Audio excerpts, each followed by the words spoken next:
าไทย6สูตรค่ะวิธีทำเบสชาเราจะมาเตรียมเบสชาก่อนที่จะไปทำชาไทยทั้ง6สูตรนะคะก็วัตถุดิบที่จะต้องมีก็คือจะมีน้ำร้อนนะคะถุงกรองชาค่ะแล้วก็ชานะคะก่อนอื่นเลยเมื่อเราจะทำชาเนี่ยนะคะให้เราลวกถุงกรองชาก่อนกับน้ำร้อนแบบนี้นะคะนี่ค่ะ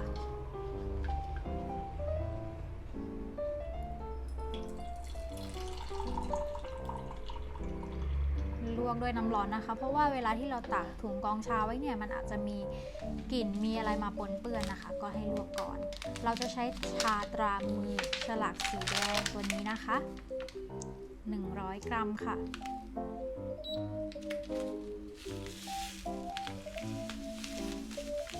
ก็จะเทลงไปในถุงกรองชานะคะ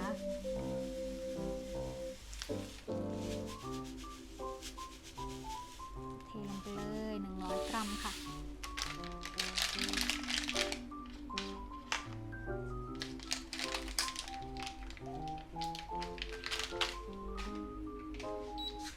จากนั้นนะคะก็จะเติมน้ำร้อนนะคะ 1,000 ml ค่ะเวลาเทน้ำร้อนนะคะให้เทให้โดนใบชานะให้มันกระทบกับใบชาค่ะ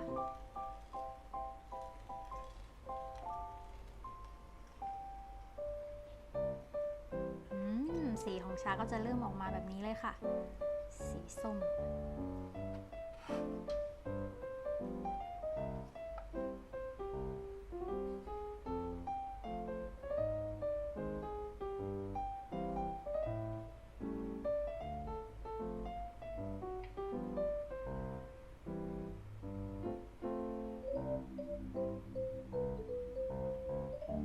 ให้เพื่อนๆนะคะเตรียมภาชนะอีก1อันไว้แบบนี้เพื่อที่จะเทสลับชาไปมาด้วยนะคะเวลาที่เราสกัดชาค่ะให้เตรียมโถอีกอันนึงไว้นะคะนี่ค่ะเมื่อเราเทน้ำร้อนใส่หน้าตาของชาก็จะออกมาเป็นแบบนี้จากนั้นนะคะสำลีก็จะเทชาสลับไปมาสัก 3-4 รอบค่ะ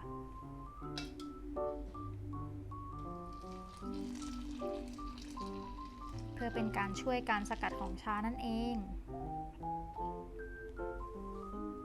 ถ้าเพื่อนๆคนไหนที่ชักชาได้แบบยกสูงๆได้ก็ทำได้เหมือนกันนะคะกลิ่นของชาก็จะกลมกล่อมรสชาติของชาก็จะกลมกล่อมเหมือนเป็นการมิกซ์ชาไปในตัวนั่นเองแต่สำลีทำแค่นี้ก็6แล้ว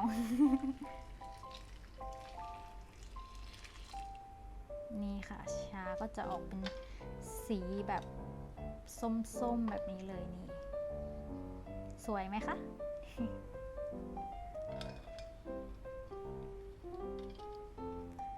นี่ค่ะก็เทสลับไปมานะคะสัก4 รอบแล้วเราก็จะแช่ชาไว้ค่ะเราจะใช้ระยะเวลาในการแช่ชานะคะประมาณ15 นาทีนะคะนี่ค่ะเริ่มจับเวลาค่ะ15 นาทีผ่านไปไวเหมือนโกหก เราก็จะมากรองชานะคะสำลีก็จะ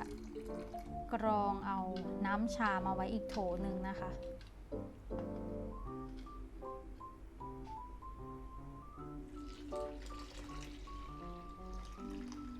นี่ค่ะเราจะใช้อุปกรณ์เสริมนะคะก็คือที่คีบค่ะใช้เพื่อที่จะบีบชานะคะที่มันยังหลงเหลืออยู่ในใบชานั่นเองนี่ค่ะก็บีบแบบนี้นะคะน้ำที่อยู่ในใบชาก็จะออกมาแบบนี้เลยบีบจนกว่าเพื่อนๆจะพอใจนะคะบีบจนกว่าน้ำที่อยู่ในชาจะออกมาหมดนะคะบีบอีกสนุกอะวิธีนี้สนุกมากขั้นตอนเนี้ยนี่ค่ะสำลีก็เรียบร้อยแล้วนะคะน้ำในใบชาออกมาหมดละก็จะได้เป็นเบสชาแบบนี้เลยค่ะเรามาเริ่มทำเมนูไทยทีฮันนี่กันค่ะนี่นะคะเราจะใช้น้ำผึ้งดอยคำค่ะเทน้ำผึ้งลงไปนะคะจะเป็นน้ำผึ้งดอกลำไยนะคะมันจะมีความหอมดอกลำไยด้วย30 ml ค่ะ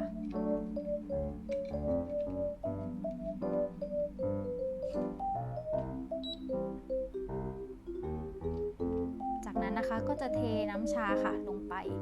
แล้วก็จะคนให้เข้ากันนะคะถ้าเกิดว่าเพื่อนๆเนี่ยเตรียมชาไว้แล้วชามันเย็นนะคะก็ให้เจือจางตัวน้ำผึ้งแทนนะคะคือเอาน้ำผึ้งไปผสมกับน้ำใช่ไหมเจือจางไว้เพื่อที่เวลาใช้มันจะได้ไม่เหนืดเกินไปก็อัตราส่วน1:1ก็ได้นะคะอย่างเช่นใช้น้ำผึ้ง10 ml ก็ใช้น้ำเปล่า10 ml เติมเข้าไปค่ะแล้วก็คนให้เข้ากันก็จะเตรียมเก็บไว้ใช้ได้อีกนะคะเวลาเร่งด่วนเราจะได้ยังมีน้ำผึ้งใช้ขันนั่นเอง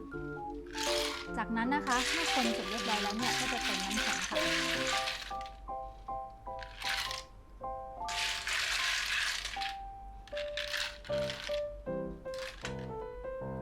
เมื่อน้ำแข็งเต็มแล้วนะคะเราก็จะเติมนมค่ะ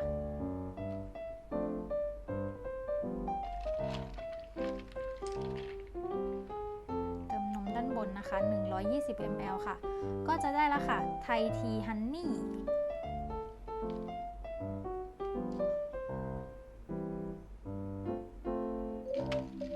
เราก็จะคนชาให้เข้ากันนะคะ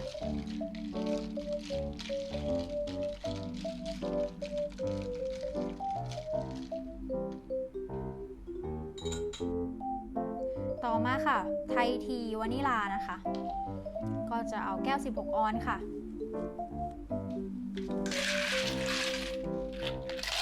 แล้วก็จะเติมน้ำแข็งค่ะให้เต็มแก้วเลย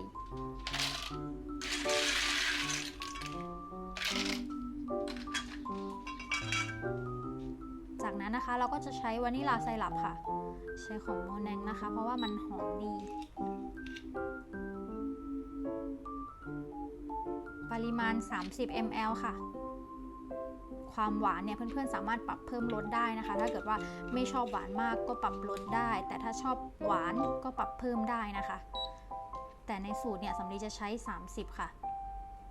แล้วก็นมนะคะ120 ml ค่ะ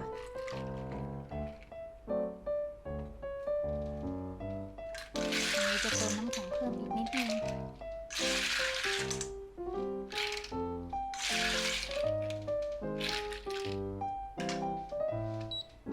เราก็จะได้แล้วนะคะจากนั้นก็จะราดด้วยชาไทยเบสนะคะ50 ml ค่ะนี่สีเขาสวยมากเลยค่ะก็จะได้แล้วค่ะเมนูชาไทยวานิลาค่ะต่อไปนะคะจะเป็นชาไทยคาราเมลค่ะเราจะใช้เป็นคาราเมลของโมแนงนะคะจะเทคาราเมลลงไปก่อนเลย30 ml ค่ะ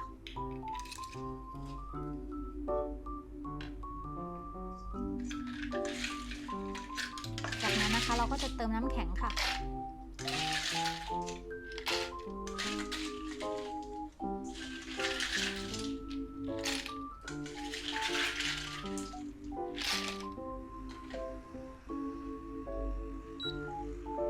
แล้วก็เติมนมนะคะ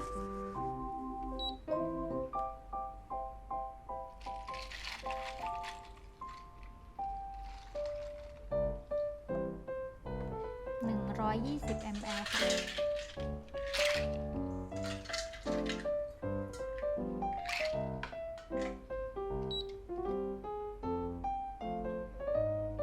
แล้วก็เติมชานะคะชาไทยเบสของเรา50 ml ค่ะสีสวยมากก็จะได้แล้วนะคะเมนูต่อไปค่ะไทยทีบราวน์ชูการ์เราก็จะเติมไซรัปบราวน์ชูการ์นะคะใช้ของลองบีทค่ะวันนี้จะเติมลงไปก่อนนะคะเพื่อที่จะคนให้ตัวบราวน์ชูการ์กับชาเข้ากันก่อนนั่นเองบราวน์ชูการ์30 ml ลงไปนะคะจากนั้นก็ชาไทยค่ะ50 ml แล้วก็คนให้เข้ากันค่ะไซรัปแล้วก็ชาเนี่ยคนให้เข้ากันเลยคนแบบนี้เลยค่ะ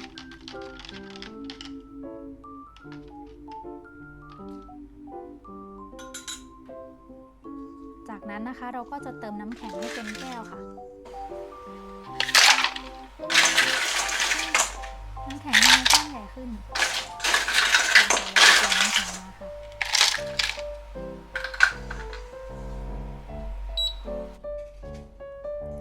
แล้วก็เติมนมนะคะ120 ml เราจะใช้ตัวเบสต่างๆเนี่ยให้มีปริมาณเท่ากันจะได้จำง่ายๆนะคะสำหรับเพื่อนๆมือใหม่ก็จะได้แล้วค่ะชาไทยบราวน์ชูการ์ชาไทยเฮเซลนนะคะก็เติมน้ำแข็งก่อนเลยค่ะเฮเซลนไซรัปเราจะใช้เป็นของลองบีนะคะ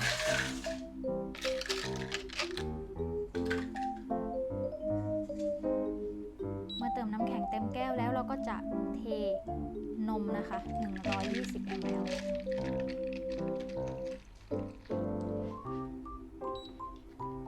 จากนั้นตามด้วยไซรัปค่ะ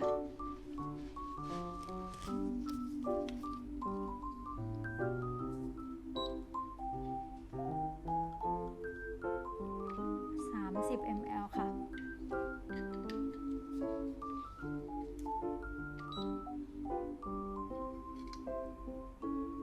แล้วก็ราดด้วยชาไทยเบสนะคะ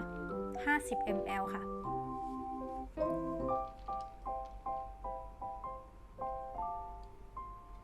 ก็จะได้แล้วนะคะชาไทยเฮเซลนค่ะ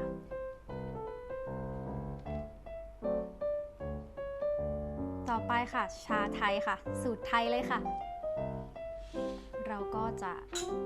ใช้เป็นนมข้นหวานนมข้นจืดนมสดนะคะของคาร์เนชั่นนี่ค่ะมาเริ่มทำกันเลยนมข้นจืด40 ml ค่ะแล้วก็นมข้นหวาน20 ml ตรงนี้นะคะสามารถปรับเพิ่มรสได้นะคะถ้าชอบหวานมากแต่สูตรของเรามันจะละมุนไม่ค่อยหวานมากนะคะแล้วก็คนให้นมข้นจืดกับนมข้นหวานเข้ากันค่ะ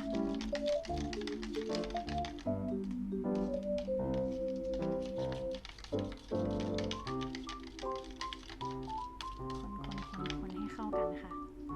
จากนั้นนะคะก็จะเติมนมสดค่ะ120 ml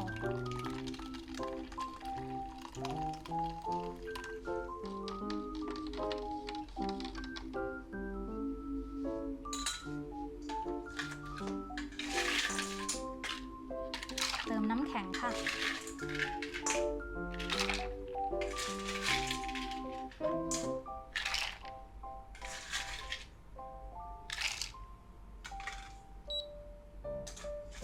แล้วก็ราดด้วยชาไทยเบสนะคะ50 ml ค่ะ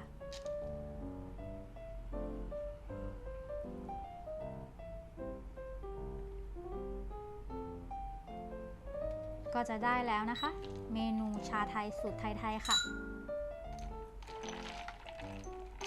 ก็คนให้เข้ากันนิดนึงค่ะเวลาดื่มจะได้นัว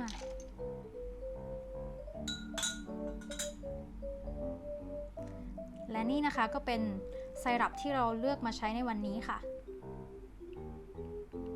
ก็จะมีไซรัป5อย่างแล้วก็นมข้นหวานนมข้นจืดนะคะไปชิมกันค่ะจะบอกว่าทุกไซรัปที่เราเลือกมามันกินกับชาไทยแล้วเข้ากันทุกอันเลยที่เราชอบ3อันดับมากที่สุดนะก็จะมีคาราเมลวานิลาแล้วก็น้ำผึ้งเพราะว่ามันนัวไปมันไม่ค่อยหวานมากแต่อีก4สูตรที่เหลือก็อร่อยเหมือนกันอีก3สูตรที่เหลือก็อร่อยเหมือนกันมันก็แล้วแต่คนชอบเนาะแต่เราชอบ3อันนั้นมากที่สุดนี่ค่ะก็ไปลองทำกันดูนะคะหวังว่าคลิปนี้จะเป็นประโยชน์กับเพื่อนๆนะกับสูตรชาไทยค่ะฝากกด Subscribe ด้วยนะคะถ้าชอบวิดีโอนี้ก็ฝากกดไลค์กดแชร์ด้วยบ๊ายบาย